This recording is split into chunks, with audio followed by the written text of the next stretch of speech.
And the man seeking to complete the career Grand Slam, Rory McIlroy, holds a two-shot lead heading into Masters Sunday. You can't script it any better than that. Well, the South Carolina Gamecocks have bragging rights over their rivals, the Clemson Tigers, for the next year.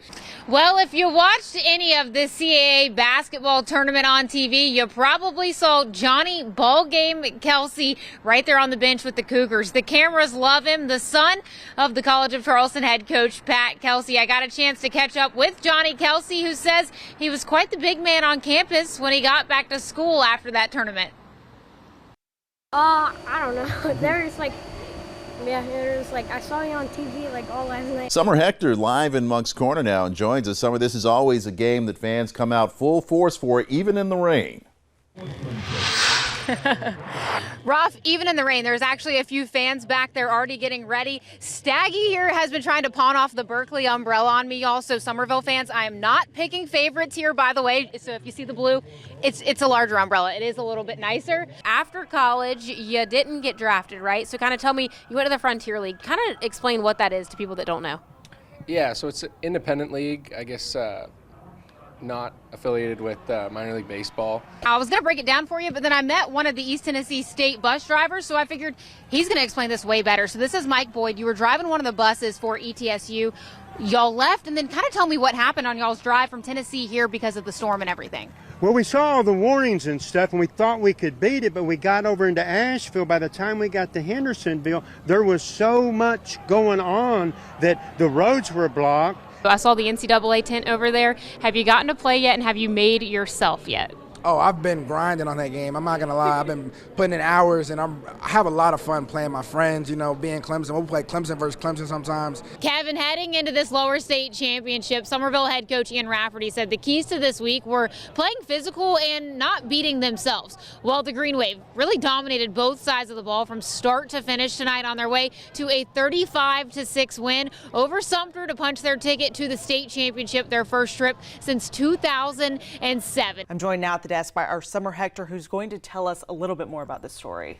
Yeah, Anna, what we know so far is that Miller died of an undisclosed illness, and that according to a release from the family, actually through the New York Yankees, he died peacefully in his sleep on Friday. Now, Miller was the son of Brett Gardner. He's a beloved baseball star here in the Low Country, a Holly Hill native. He was inducted into the Charleston Baseball Hall of Fame in 2023. Well, hard to believe it's the final weekend of high school football, and it doesn't get better than this one. For the first time in 17 years, Somerville back in the state championship game, ending their longest streak ever of missing the state finals. We head to Orangeburg, South Carolina, the home of SC State University, hosting state final games all weekend long. And today, a clash of titans, old versus new. Wrapping up your NASCAR experience, I do have to ask you about the cameo in the Talladega Nights movie. I know you've talked about this before, even with ESPN and stuff, but just tell me about that experience. I know that was probably, what, early 2000s now? It was 2006, and you've done your homework, because I did have a very brief role in that movie. It was really by accident. RBs on 3, 1, 2, 3. RBs.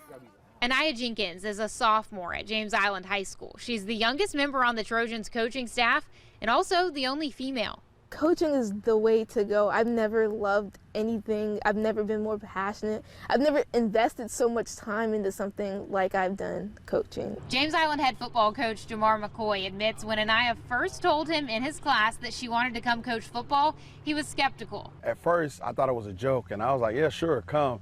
And she came out, and she stayed a week, and I was like, well, maybe she really likes it.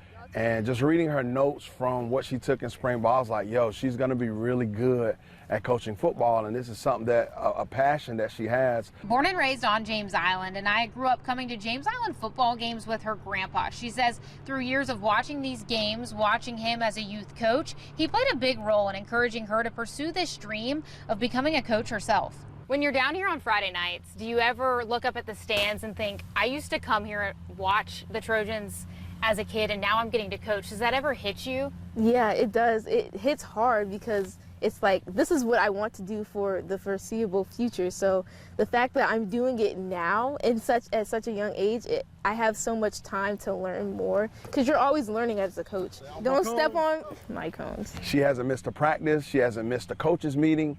We generally meet on Sunday mornings during the season, and Anaya hasn't missed one. And during those coaches meetings, we have empowered her to share her voice. And, you know, she lets us know what she thinks, what's good, what's bad, and different. They've just accepted me as one of their own. I mean, it's really nothing to it. It's really, I don't even think about it like male, female. So it's just like coach, player, coach. McCoy says next year Anaya will have her own position group. She'll be the JV running backs coach. Anaya says she's loved every minute of this journey with the Trojans so far. They're a perfect 5-0, undefeated as they head into region play this Friday. But as she has a few more years still left of high school, she says she has dreams of also coaching at the college level. On James Island, Summer Huechtker, Live 5 Sports. A year ago, Brock Borton was fighting for his life in the hospital. Nobody, not even his doctors, knew if he was going to survive, let alone be able to step onto a baseball field again. Well, with what I was being told, I was not really faithful in thinking I was going to come back like the same or better. I would go home and I would unfortunately tell my wife, I don't think this kid's going to make it, multiple times. And every time we'd figure out a way to get him through it as a team. But after winning the fight for his life and thanks to an incredible team at MUSC, Brock is back playing baseball on the varsity team at Hanahan High School and ready to deal from the mound again. Brock's neurosurgeon Ramin Eskandari says what started as a sinus infection quickly led to an intracranial infection. He doesn't remember this. He had 11 neurosurgical procedures. He didn't have just one surgery. He was in the hospital in an induced coma for several weeks with brain pressures that would have killed pretty much anybody. It's wild to think about because that's not something normally like someone goes through. So, but at one point he had half his skull removed because his brain pressure was so high that he would have died. And unfortunately with infection you can't really put that back on. So he actually has a synthetic half of his skull. Dr. Eskandari says the main reason that Brock was able to survive and return to his sport in just a year is because he never had a stroke. But even as Brock was waking up from his induced coma, they weren't sure how long the recovery process was going to be. Well, it was a little bit fuzzy at first, but whenever I was kind of like processing, I was more worried about what I was going to turn out like in mostly baseball because that's what I was mostly worried about. My dad actually he converted our office into a weight room for me. So I got a bunch of weights and stuff and just started working, I guess. In this video, Brock pitching for the Hawks in his first inter-squad scrimmage back with the team. I can't even describe, like, it's amazing. It felt so good to get back on the mound and back with my teammates. He's basically back where he was. He pitched the other night. He was throwing about 80 miles an hour, which is unbelievable that he goes 6 months out of all this stuff that happened to him, and he's able to do all the things he's doing right now. It's really crazy. The Hanahan baseball season officially starts on March 1st, and as Brock Borton returns to the field, he hopes his story can be an inspiration. I hope it just, what it means or can teach people, just you got to stay faithful. In Hanahan, I'm Summer Huechtker, Live 5 Sports. They call me Unc, which is short for uncle, and they love that. They tried the grandfather thing, the dad, we don't play that. At 27 years old, Elijah Bass is the oldest player on the Citadel football team. I won't tell you by exactly how many years, but beyond that, he's the first active duty Marine to play here. Well, once I got out of boot camp, I went to Camp Lejeune, North Carolina. After that, I went to a humanitarian mission, so that first deployment went to Haiti. As soon as I came back, went overseas, Kuwait, Syria, many different places out there, and then got back and I went to the Pentagon for about 2 to 3 years, and then I got into this program. The now senior says throughout this experience, he's been living out a childhood dream at the Citadel. So my dream before I joined the Marine Corps was actually to play football. I couldn't just because my mom, for safety reasons, she didn't really understand the sport. So I played lacrosse in high school, and I loved every second of it. You didn't even play high school football? No, ma'am. You played as a kid, though? I did. Last time I played was 7th grade. Okay. So only played lacrosse. Now you're playing Division I football. Yes. Has that processed for you? I mean, that's pretty rare to do. It hasn't. I think every time I get hit, it processes. And I'm like, wow, look, I'm playing college football. But it still hasn't hit me. I think the world of this young man. There's nothing I would never do for him at any point of his life or my life. Solid human being, salt of the earth. And I'm just so glad to share time and space with him.